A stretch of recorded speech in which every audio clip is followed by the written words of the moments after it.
Hello বন্ধুরা, সবাই কেমন আছো? আশা করি সবাই খুব ভালো আছো আর আমিও ভালো আছি। আর আমি প্রিয়া লাইফস্টাইল নতুন একটি ব্লগে তোমাদের সবাইকে জানাই অনেক অনেক ওয়েলকাম, অনেক অনেক ভালোবাসা। সকালবেলা স্নান করে একদম ফ্রেশ হয়ে রান্নাঘরে চলে এসেছি আর রান্না বান্না দিয়েই আজকের ব্লগটা শুরু করলাম। তো এখানে দেখো সবজি সব কেটে নিচ্ছি। সকালবেলা বানাবো আলু দিয়ে বরবটি দিয়ে তরকারি আর রুটি, আর বাবার জন্য করব ঢ্যাঁড়সের তরকারি। তো এইগুলো এখন জোগাড় করে নিচ্ছি তরকারির জন্য, সব কিছু কেটে কুটে গুছিয়ে নিচ্ছি। কেটে গুছিয়ে আগে নিয়ে বসলে কী হয় বলো তো, রান্নাটা তাড়াতাড়ি হয়ে যায়। একদিকে রুটিটা বসিয়ে দেবো আর একদিকে তরকারিটা বসিয়ে দেবো, তাহলে তাড়াতাড়ি রান্নাটা হয়ে যাবে। আর এখন যে পরিমাণে গরম পড়ছে রান্নাঘরে বেশিক্ষণ থাকাই যায় না, মানে আমার ভীষণ কষ্ট হয়। গরমটা আমি সহ্যই করতে পারিনি, মনে হয় আমার গরমটা একটু বেশিই লাগে। তো ভীষণ খারাপ লাগে শরীরটা, এত পরিমাণে গরম পড়ে যখন। তো কী আর করার, এই গরমের মধ্যে রান্নাবান্না তো করতেই হবে, রান্নাবান্না তো আর বন্ধ করা যায় না। তো ওই জন্যই সব কিছু কেটে কুটে এখন গুছিয়ে নিয়ে একেবারে রান্না করতে বসবো। আর একটু সকাল সকাল রান্না করে ঢোকার চেষ্টা করি, কিন্তু হয় না, সকালের বাসি কাজ থাকে অনেক কিছু।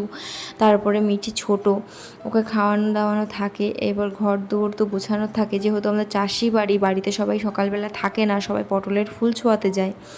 তো ওই জন্য বাড়িতে আর কাউকে পাওয়া যায় না, মিটিকে তো আমাকে ধরতেই হয়। আর ওকে রেখে কাজও করা যায় না, কারণ ঘুম থেকে উঠলে না ওর মন মেজাজটা ঠিক থাকে না, একটু কোলে উঠতে চাই, একটু কোলে করে বেড়াতে চাই। তো ওই জন্য একটু চুপচাপ থাকে। তখন আমার দেরি হয়ে যায়, সবাই বাড়িতে আস্তে আস্তে 7:30 8টা প্রায় বেজেই যায়। ওই জন্য কিছু করার নেই। তো চেষ্টা করি সকাল সকাল ঢুকে যাওয়ার, কিন্তু কিছু করার নেই, ওই যে বললাম বাড়িতে কেউ থাকে না।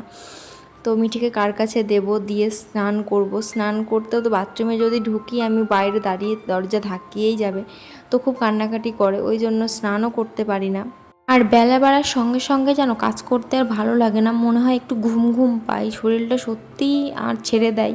মানে আর মনেই হয় না কোনো কাজ করি। যখন রোদ্দুর ঝাঝা করে ওঠে তখন আর ভালো লাগে না, তখন মনে হয় শুয়েই থাকি ফ্যানের নিচে।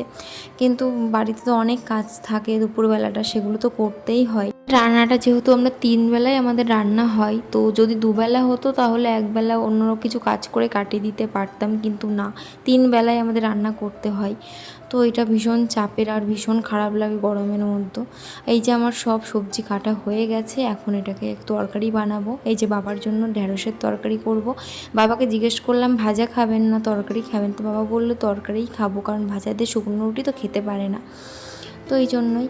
আর ফ্রিজে একটু আটা মাখা ছিল, রাত্রেবেলা বেঁচে গেছিলো এই আটাটুকু, তো বাটিতে থালা চাপাতে রেখে দিয়েছিলাম। তো দেখলাম ভালোই নরম আছে। তো এখন এই কটা লেচি হবে 4-5টা মতো, এটা করে নেব, নিয়ে আবার আটা মাখবো, মেখে তারপর আবার রুটিটা বানাবো। আর রাত্রেবেলা যদি সবাই রুটি না খাই তাহলে আটা তো এরকম বেঁচে যায়। আমাদের কি বলো তো, গোনা গাঁথা রুটি, মানে গুনে গুনেই আমরা সবার কাছে জিজ্ঞেস করে রুটিটা বানাই, কারণ আর তো খাওয়ার নেই। সকালবেলা খাবে, দুপুরবেলা আবার ভাত খাবে, আর রাত্রেবেলা সেই খেতে খেতে রুটিগুলো সব নষ্ট হয়ে যায়, গন্ধ হয়ে যায়। তো সেই জন্যই আমরা সবাইকে জিজ্ঞেস করেই রুটিটা বানাই যে কে কটা রুটি খাবে। এরকম গুনে বানানোটা উচিত নয়, তো বলে মা লক্ষ্মীর জন্য গুনে বানাতে নেই, যতগুলো ইচ্ছে ততগুলোই বানাতে হয়, যতগুলো প্রয়োজন আর কি। কিন্তু তবুও জিজ্ঞেস করতেই হয়, কারণ হচ্ছে কে কটা খাবে না খাবে। তো এই আর কি।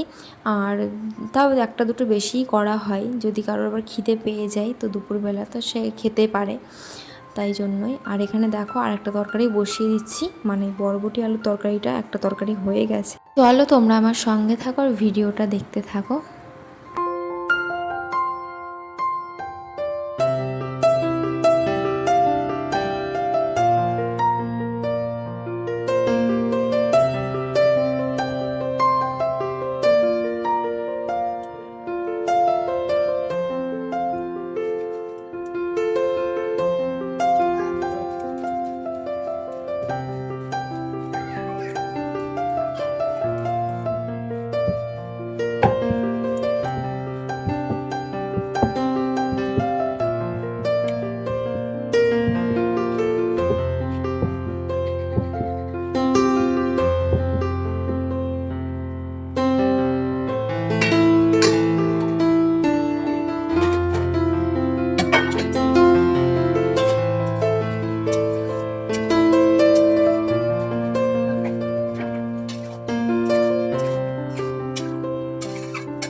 আমাদের সকালবেলা রান্না বান্না খাওয়া দাওয়া কমপ্লিট, আর কাজও প্রায় রান্নাঘরের কমপ্লিট। আর দুপুরে রান্না বান্না সব জোগাড় করতে হবে, বাবা মা বাড়িতে নেই, তো ওরা একটু ব্যাংকে গেছে, তো ওই জন্য আমাকে গোছাতে হবে রান্নাবান্নাটা।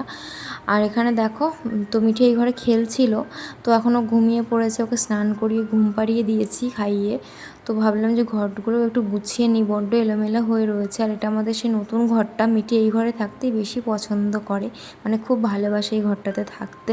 তো এখানেই সারাক্ষণ খেলা করে, এই যে খেলনাগুলো সব খেলেছে আর খাটের নিচে ফেলে দিয়েছে, সেগুলোই এখন খাটের তলা থেকে বের করছিলাম আর সব গুছিয়ে রাখছিলাম। তো এই যে এখানে গুছিয়ে রেখে দিলাম সব জিনিসপত্রগুলো। আর এই দেখো, এই পুতুলটা মা কিনেছিল। আর এই যে রাধা গোবিন্দের ফটোটা, এটা আমরা মায়াপুর যখন গেছিলাম তখন কিনে নিয়ে এসেছিলাম। আর এই দেখো, এই ছাতাটা কিন্তু আমার ছোটোবেলার ছাতা। আমি যখন নার্সারিতে পড়তাম, তো নার্সারি ঠিক না, অঙ্গনারী, আমাদের গ্রামের দিকে অঙ্গনারী বলে। তো যখন খুব ছোট ছিলাম, তো তখন এই ছাতাটা নিয়ে আমি স্কুলে যেতাম মায়ের সঙ্গে। তো সেই ছাতাটা আমার মা যত্ন করে রেখে দিয়েছিল এত বছর পর্যন্ত। আর এই ছাতাটা আমার মেয়ের জন্য পাঠিয়েছে, মানে আমার হাজব্যান্ড আর আমার দেওর গেছিলো আমাদের বাড়িতে, তো কিছু কারণের জন্য, তো তাদের কাছে পাঠিয়ে দিয়েছে। তো এত বছর পর আমার নিজের ছোটোবেলার জিনিসটা দেখে খুব ভালো লাগলো, মা খুব যত্ন করে জিনিসগুলো রেখেছে। আর এই যে দুপুরবেলার এই যে রান্না বান্না করছিলাম, আর আগের দিনের একটু ডাল বেঁচে গেছিলো, সেটাও গরম করে নিলাম। তো এই ছিল আজকের একটা ছোট্ট ব্লগ, তোমাদের সঙ্গে শেয়ার করলাম। যদি ভালো লাগে তাহলে লাইক করো, কমেন্ট করো, আর প্লিজ চ্যানেলটা সাবস্ক্রাইব করো, আর পাশে থেকেও এটুকুই বলবো। তো টাটা।